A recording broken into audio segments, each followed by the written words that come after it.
In 7th grade, I joined the Hopkins concert band with almost no musical experience. Even so, participating in the instrumental music program was definitely the most memorable and influential part of my 2 years of junior high. I enjoyed Mr. Conway's instruction so much that I also participated in the jazz workshop, and in 8th grade I was a member of the jazz workshop, jazz ensemble, and full orchestra, in addition to wind ensemble. During these 2 fulfilling years, I had so much fun with my peers learning about everything music and much more.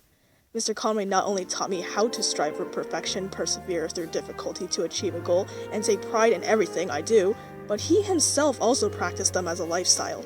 He also fostered in me an appreciation of the arts and inspired me to continue playing my instrument and playing it well for the rest of my life. The following essay, which helped me attain the finalist standing for the 2017 National Merit Scholarship Competition, is a dedication to Mr. Conway, an exceptional teacher of life skills. Essay prompt: describe an experience you have had, a person who has influenced you, or an obstacle you have overcome. Explain why this is meaningful to you. Unsure of what secrets lay beyond the door of room 23, I entered the music classroom at Hopkins Jr. High School. A completely new music student, I was on a mission to select an instrument to play the following year when I would join band. The Hopkins music director, Mr. Conway, presented to me an array of well-kept, shiny instruments and talked about their characteristics as I listened carefully and silently. I initially gravitated towards the flute and clarinet on the floor in front of me, as these were the instruments that I had heard of my classmates playing. However, Mr. Conway emphasized that he was short on trombones in band for the following year, and told me about the instrument's versatility in jazz and orchestral ensembles. I tentatively picked out the less popular trombone, which was a little too big for me to carry at the time. Following that, my parents rented a trombone for me, and I began private lessons during the summer before 7th grade. When the school year began, I realized what it was like to be a part of a Hopkins concert band with 90 other novice musicians. Playing music with a group of people was like a whole new dimension after a summer of individual practice. I had to listen to others while managing my slide positions and controlling my tone to not sound like a fart. Warming up together on a 30-second nursery rhyme was already quite difficult for us. My mind furiously alternated between looking at my trombone slide, the music, the conductor's baton. But Mr. Conway insisted on perfection from every note produced on our instruments, and only the utmost concentration from the 90 of us, repeating exercises until we mastered the beginnings and endings of notes or finally played softly enough. As tedious as these repetitions were, Mr. Conway was just preparing us for the more challenging 5-minute pieces that we were to perform in concerts and band competitions.